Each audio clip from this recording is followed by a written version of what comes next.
A significant wave of information is currently circulating, drawing the intense focus of communities that have long followed the status of the Iraqi Dinar and the Vietnamese Dong. A series of reports, originating from various unverified sources, is describing what many are calling a pivotal moment: the alleged appearance of live exchange rates for both currencies on internal systems within major, Tier 1 United States financial institutions. This development, if substantiated, would represent a significant departure from the rumors and screenshots that have characterized previous discussions, moving the conversation into the realm of verifiable data supposedly appearing within the banking infrastructure itself. This new information is being presented by observers as the culmination of years, and in some cases decades, of waiting and holding these currencies. The core of the claim is that after countless periods of speculation, a tangible piece of evidence has finally emerged. The reports suggest that this isn't a test or a placeholder, but live, active data feeds reflecting new valuations for the IQD and VND. For the communities that track these developments, this is the specific signal they have been anticipating, representing a potential bridge between long-held theory and practical implementation by the global financial system. The excitement is palpable because it centers on the idea of internal, verified data, a metric considered far more credible than public rumor. Over the past 48 hours, the volume of these reports has accelerated. The claims specifically state that individuals described as insiders from several different financial institutions have independently confirmed the visibility of these new rates. This data is not on public-facing websites or teller screens but is said to be appearing on secure, back-office platforms. These are the systems that banks use for internal accounting, foreign exchange settlements, and high-level wealth management. The fact that the reports are allegedly coming from multiple, unrelated sources is being highlighted as a key factor, used to suggest this is not an isolated glitch but a coordinated, system-wide update. The significance of these internal rate postings, according to analyses circulating within the community, cannot be overstated. When a bank's internal system begins to display active rates for a currency, it is often interpreted as a major preparatory step. It suggests that the necessary financial infrastructure is being put in place to handle transactions at a new value. These are not just arbitrary numbers. For such data to appear on secure platforms, it would likely require authorization from central banking authorities and coordination with international financial bodies, including, according to these reports, entities like the U.S. Treasury. This step is seen as a mandatory prerequisite before any public-facing exchange process can be initiated. This development is being interpreted by many long-term observers as a sign that the procedural aspects of a revaluation are actively in motion. And the narrative forming around these events, the appearance of internal rates, is the proverbial train leaving the station. It signifies that the process has moved from the realm of political discussion and economic forecasting to a phase of tangible, technical implementation. This distinction is crucial for holders, as it represents the first time, according to these claims, that the banking system itself is reflecting the data that a revaluation community has long been anticipating. The gears, it is said,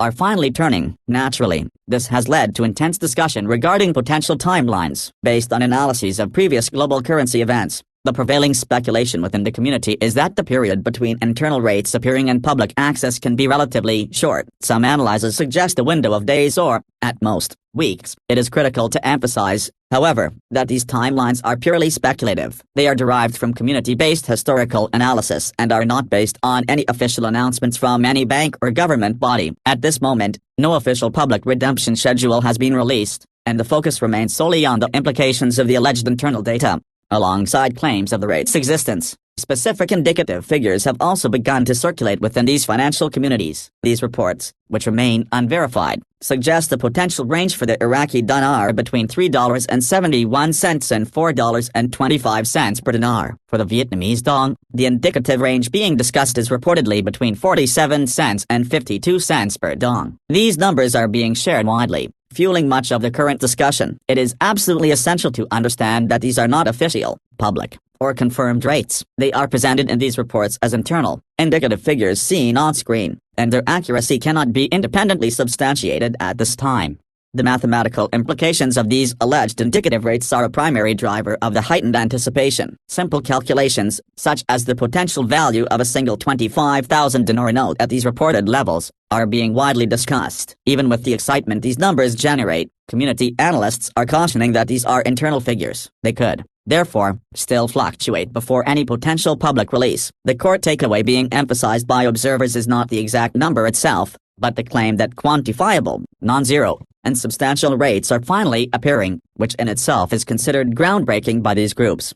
For many individuals who have held these currencies for years, This news is being interpreted as a powerful moment of vindication. These holders have often maintained their positions despite facing considerable doubt and skepticism from mainstream financial media and personal acquaintances. The narrative that it would never happen has been a constant refrain. Therefore, the emergence of reports claiming verified data inside the very institutions that were perceived as dismissive is being viewed as a profound validation of their long-held beliefs and patience. It is seen as justification for having stayed the course when many others may have given up. This narrative of vindication is a central element of the current community discourse. It speaks to a collective experience of hope and persistence over a long duration. The alleged appearance of these internal rates is thus being framed as a pivotal turning point, a development that, for many, shifts the entire conversation. That discussions are moving away from the possibility of a revaluation and toward the process of one. While this remains entirely within the sphere of community interpretation, the psychological impact of these reports is undeniable, creating a palpable sense that a significant barrier has been crossed.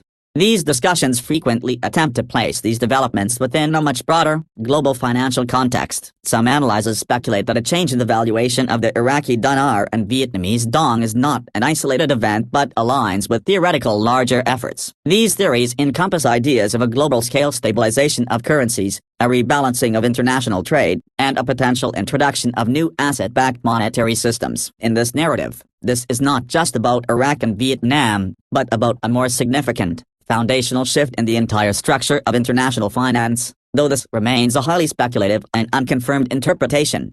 To understand the significance attached to the Iraqi dinar, observers often point to its history. It is frequently noted that before decades of war, sanctions, and instability, Iraq's currency was one of the strongest in the Middle East, with historical reports citing a value of over $3 to a single dinar. The subsequent collapse of its value is directly linked to that period of turmoil. This historical precedent is a cornerstone of the belief that the dinar's true value is far greater than its current program rate, and that a recovery is not just possible but a logical restoration. This historical context is paired with analysis of Iraq's current economic fundamentals. Reports highlight the nation's ongoing efforts to regain full sovereignty over its vast natural resources, particularly its oil and gold reserves, as well as its own central banking system. Positive indicators, such as booming oil exports, decreasing national debt, and growing international recognition, are often cited as the economic foundation for a currency revaluation. In this view, a restored, stronger dinar is not a fantasy, but a reflection of the country's tangible wealth base and its economic rebirth on the global stage. A parallel narrative is applied to the Vietnamese Dong. Observers consistently point to Vietnam's economy as one of the fastest growing and most robust in all of Asia. Yet, despite this remarkable economic performance, its national currency has maintained a very low valuation for decades. This valuation is often described in community analysis as having been artificially low, a policy that may have benefited its export-driven economy but, according to this perspective, has also masked the nation's true and rising economic power from the rest of the world.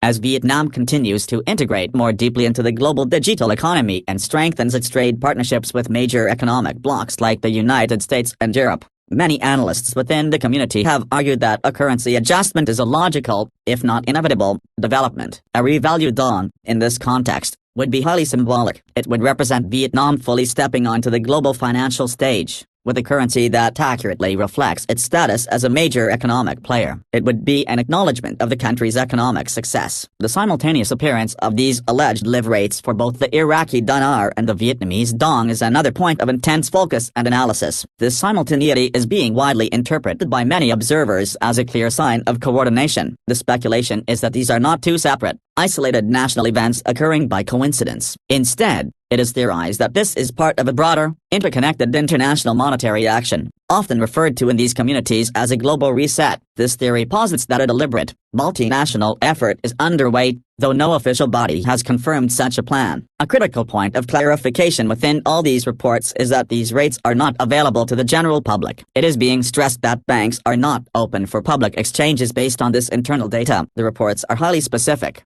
claiming that visibility is currently restricted to particular, authorized departments within the financial institutions. These are said to include high-level wealth management divisions and foreign currency, forex, departments, specifically those that are tied to private client tiers. A term frequently used in this context is Tier 4B, which purportedly refers to a specific group of private currency holders. In response to this wave of information, the focus of discussion within the community has rapidly shifted toward preparation. A common theme is the advice now being shared among holders to ensure their currency is stored in a safe, accessible location, and can be easily authenticated. There is also a strong and repeated emphasis on exercising extreme caution. Warnings are circulating about the increased likelihood of scams attempting to capitalize on the heightened excitement. The consensus advice within these groups is that any legitimate redemption process will be handled through authorized banks and official, designated centers, not through unsolicited third parties.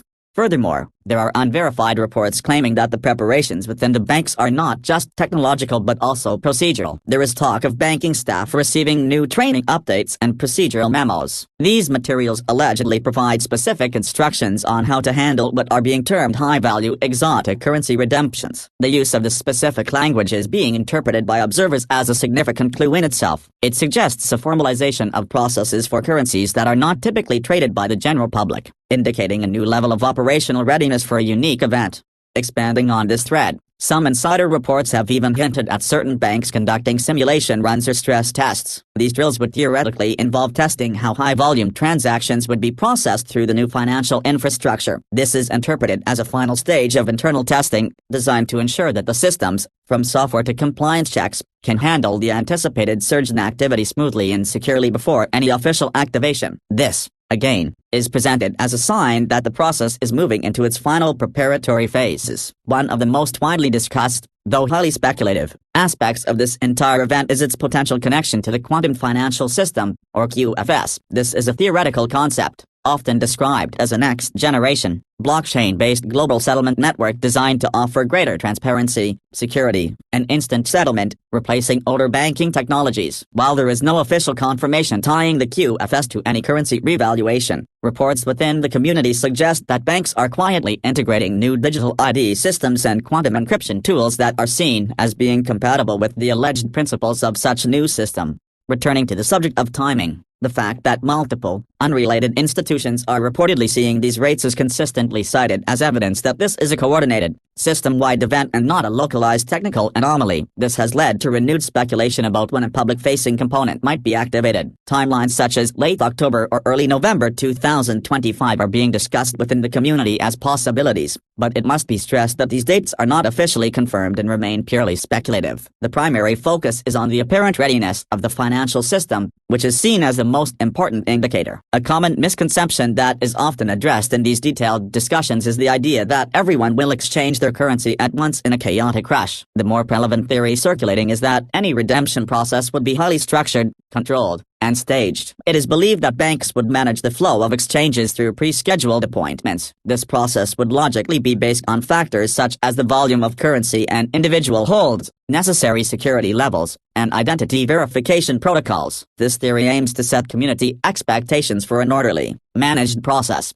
not a simultaneous public event. Given the claims that live rates are now active, many observers and community members are now focused intently on the immediate future, particularly the next 72 hours. This timeframe is often seen as a critical window in financial operations for system-wide updates to propagate and settle. The prevailing thought is that if these active, live rates continue to be reported consistently by various sources over multiple business days, it would serve as the final confirmation for the community that the reported event is genuine and progressing. This has led to a heightened state of observation as people await further updates. In summarizing the current situation, the overarching narrative being presented is one of profound transformation. The alleged revaluation of these currencies is viewed by proponents as being about far more than just financial gain. It is frequently discussed in symbolic terms, representing the potential for nations like Iraq and Vietnam to reclaim their rightful place in the global economy. This perspective emphasizes concepts of fairness, national sovereignty, and a rebalancing of a global financial system that many have perceived as being unequal for a very long time.